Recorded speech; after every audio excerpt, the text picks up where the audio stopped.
En op deze vrijdag brengen wij dan een bezoek aan het district Saramacca en wel de Gangarampandeweg, ook wel bekend als Lareco, waar ook de gebieden hier zwaar zijn getroffen door wateroverlast. Dat heeft ook zelf het commissariaat middels een artikel aangegeven, want er zijn hier mobiele toiletten geplaatst voor de lokale bewoners, want zo erg zijn ze hier getroffen. We staan er met intussen bekend voor velen, meneer Mahinder Abelak, geboren en getogen hier aan de Gangarampandeweg. Dus hij weet het best wat de problemen hier in het gebied zijn, de heer Mahinder Abelak. Meneer Abelak, zoals ik het al aangeef, we zijn er aan de Gangarampandeweg. Het gebied waar we hier staan, wat kunt u ons vertellen? Goedemorgen, of goeiedag meneer Ganesh.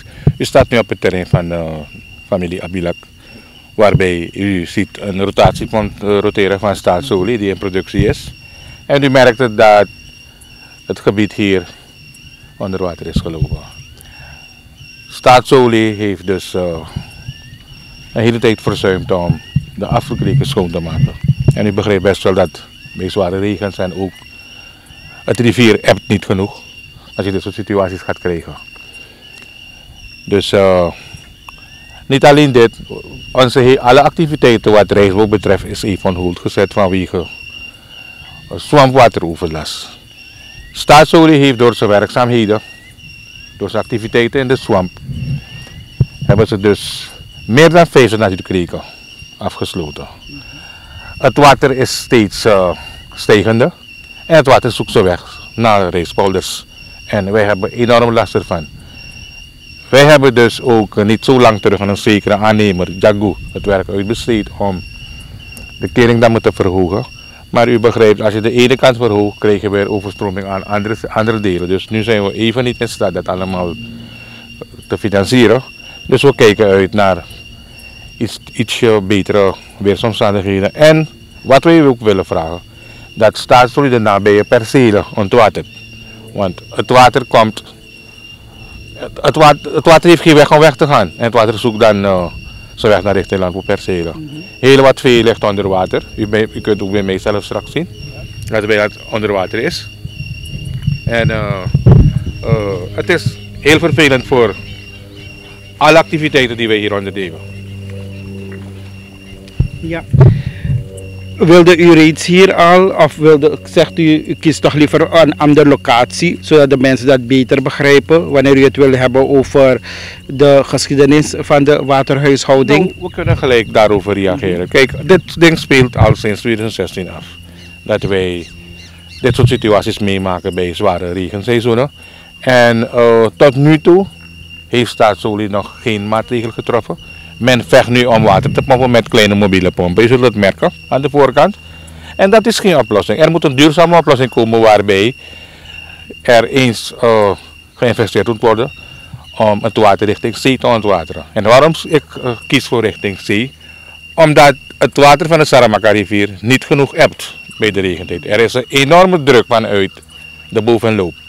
En u begrijpt dat bij het getij niet te laag wordt en dan krijg je dus net enkele uur dat je het getij kan afvoeren, het water kan afvoeren. Dus ik wil hierbij gelijk voorstellen, weer het probleem duurzaam oplossen, dan moet men wel afzonderlijk kreken vanuit de swamp graven naar de zee middels een sluissysteem. En dan heb je dat wel onder controle. Ja. Men houdt het water ook vast vanwege het feit dat Staatsolie in de swamp heel wat rotatiepompen heeft die gewoon in de swamp staan. En vanwege brandveiligheid wordt het complex onder water gedompeld, zo wordt het water gehouden. En dat heeft nou slechte resultaten voor de reisverbouwers hier in de weg. En dat heeft ook alleen naartoe dat wij van de 3000 hectare zijn gedropt nu naar 500 hectare. En de minister van LVV promoot dat wij de productie moeten verhogen. Maar met zo'n situatie valt er geen land te bezeilen.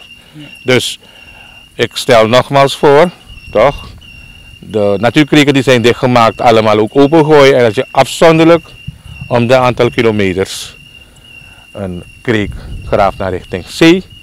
Dat je dus genoeg water kan afvoeren. Daar hebben zij ook geen last van. Want nu zijn ze ook zelf gedompeld. Ja, want dat zou ik net ook vragen, heer Abelak, dat beide partijen in feite voordeel hebben, dus zowel de rijstbouwers als Staatsolie. Wat zou dus dan moeten gebeuren? Kijk, Staatsolie moet met ons, met alle stakeholders ook, die belang hebben hier met het hele agrarisch gebeuren.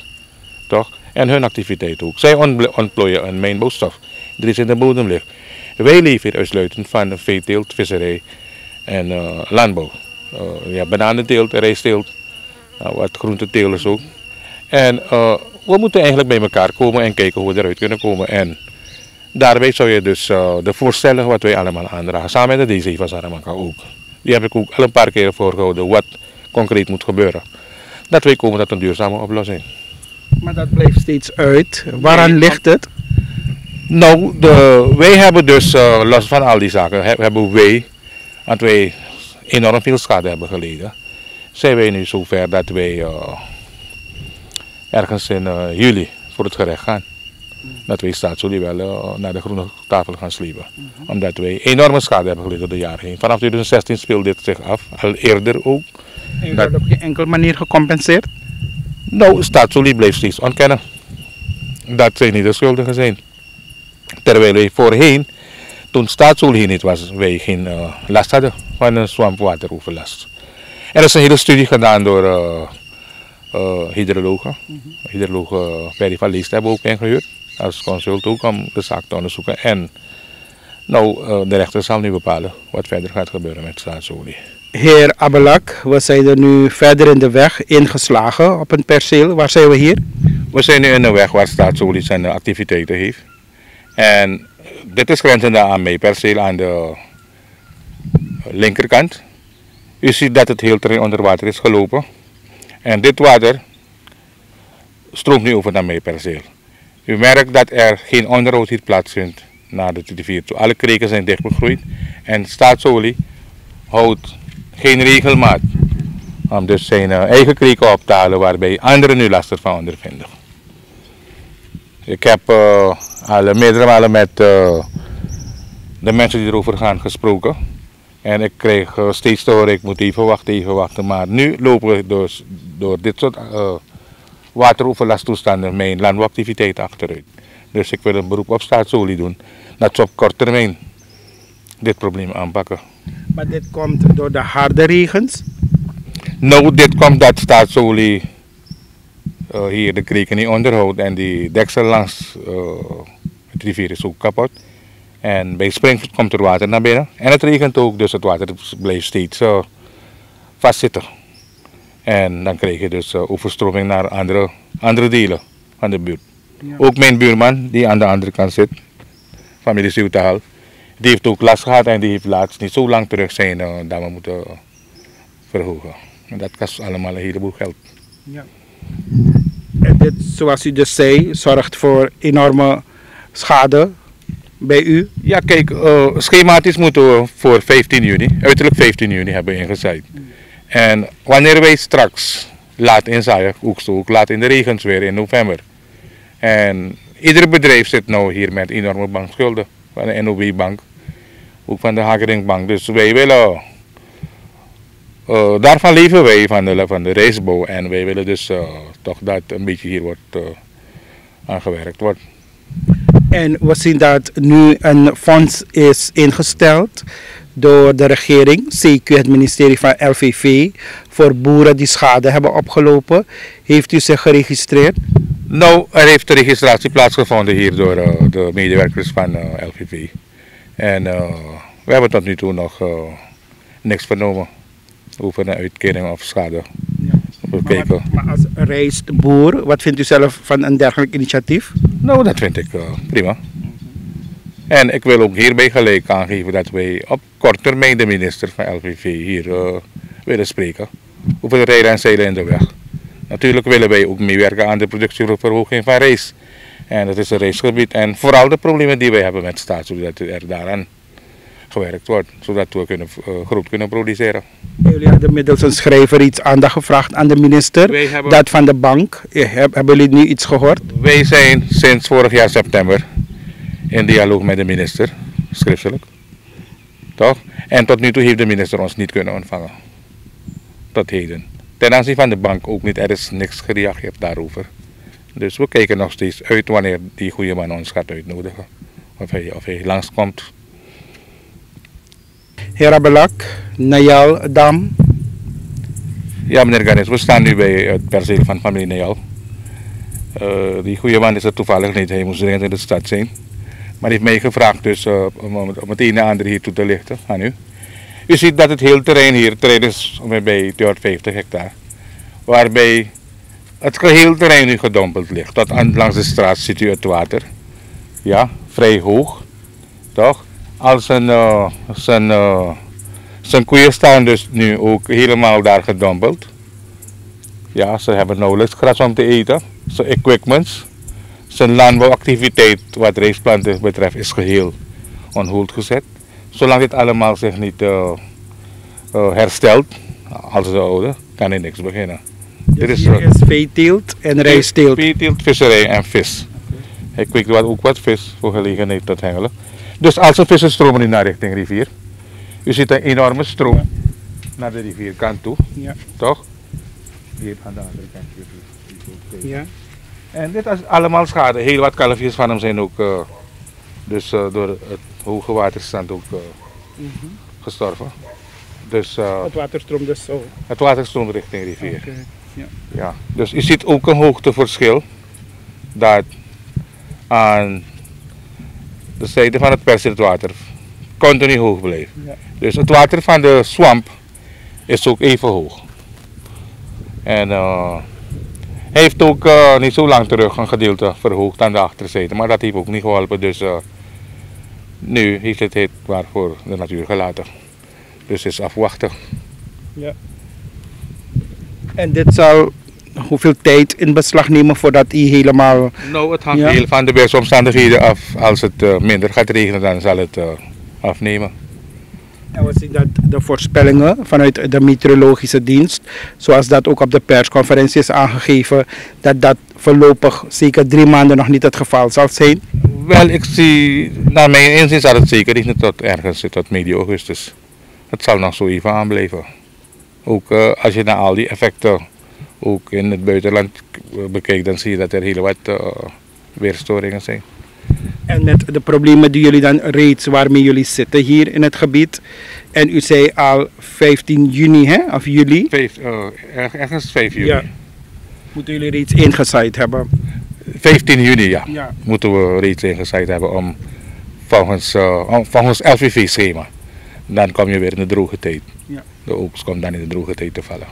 Maar zal dat nu met alles... Naar alle waarschijnlijkheid niet. Want het weer is... nog steeds blijft het steeds regenen en te veel water. Deze mevrouw, bewoonster van de Gangarampandiweg, die reed er toevallig langs om meneer Mahinder Abelak een probleem voor te leggen, waar meneer Abelak haar toen vroeg om zelf aan te geven. Jullie zijn uw naam, laten we daarmee beginnen. Ik ben mevrouw Naipal. Ik ben mevrouw Naipal, maar ik woon hier Gangarampandiweg. Meneer Monas, Auke Monas. Okay. Ja, we zijn echt helemaal onder water. We schapen van ons zijn dood gegaan. Schapen? Ongeveer, laat me zeggen, bijna 15 schapen. En doksen, kippen. Echt veel. En helemaal onder water, helemaal in mijn knie. Helemaal in de knie. Hoe lang al? Is al bijna ongeveer, laat ik zeggen, is al 3 weken al. 3 weken al, onder water. En is het de eerste keer voor jullie? Ja, maar deze is eigenlijk die probleem van hier is eigenlijk statolie. En statolie doet dit. Allemaal van die mensen van hier, allemaal dichtgemaakt.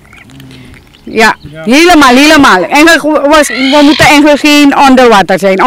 Die statolie doet alles hier. Statolie maakt ons allemaal kapot.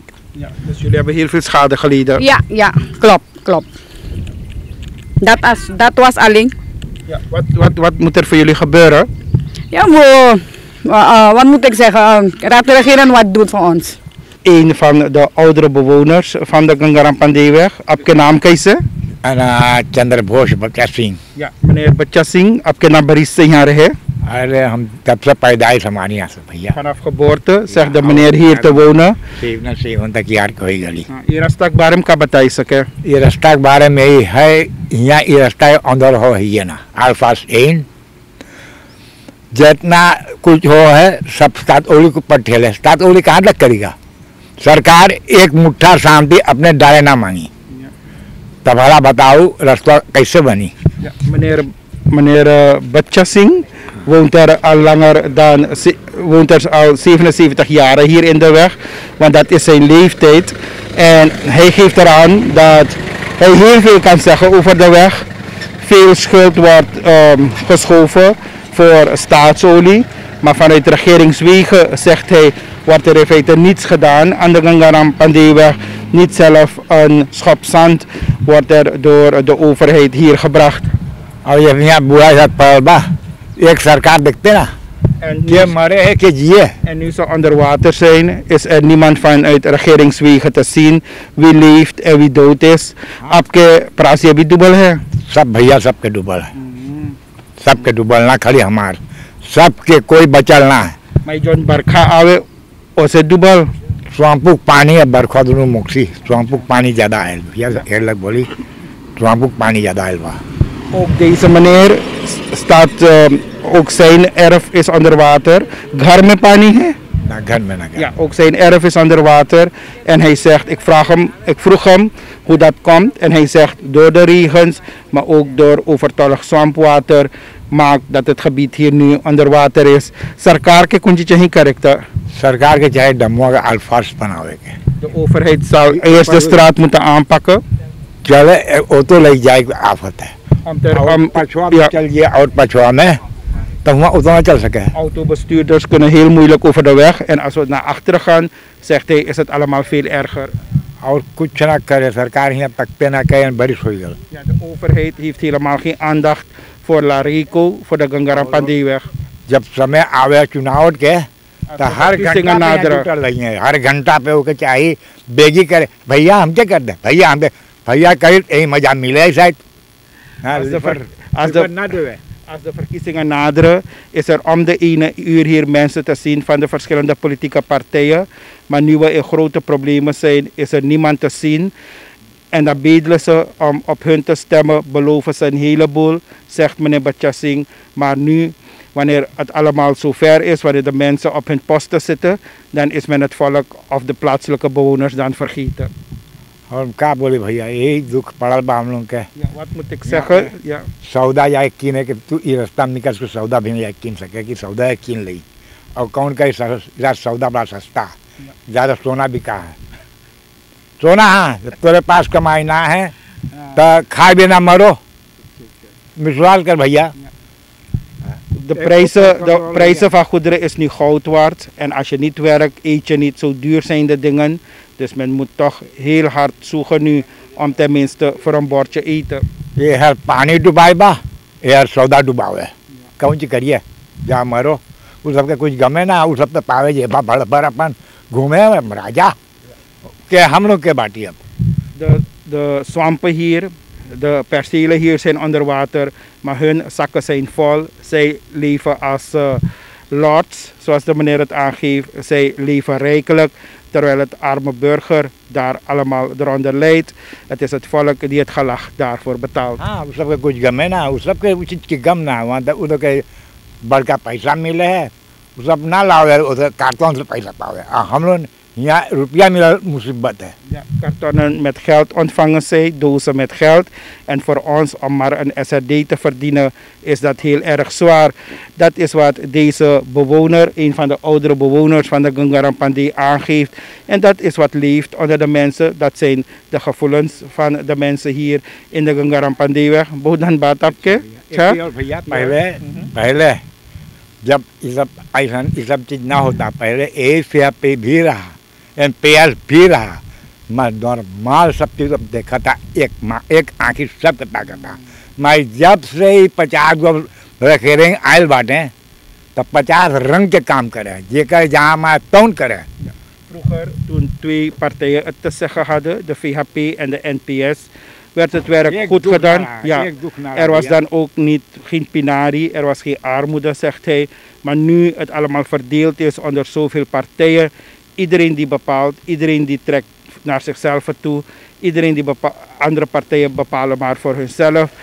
Dat zorgt dan voor de ellende waarin nu het volk is. हाँ भाई हम तो इल्ल बताई से जो अब्बा वैसे बताई ला हाँ और अब NDP वाला जो रहना कूदा रहना 16 सीट तले लेना कहाँ बात है अब एको का आवाज उना है Waar is de NDP met hun 16 zetels? Je hoort niets meer van hun. खाली टेका बतिया बोल रहा हाँ सब Oppositie voeren, daarin zijn ze sterk.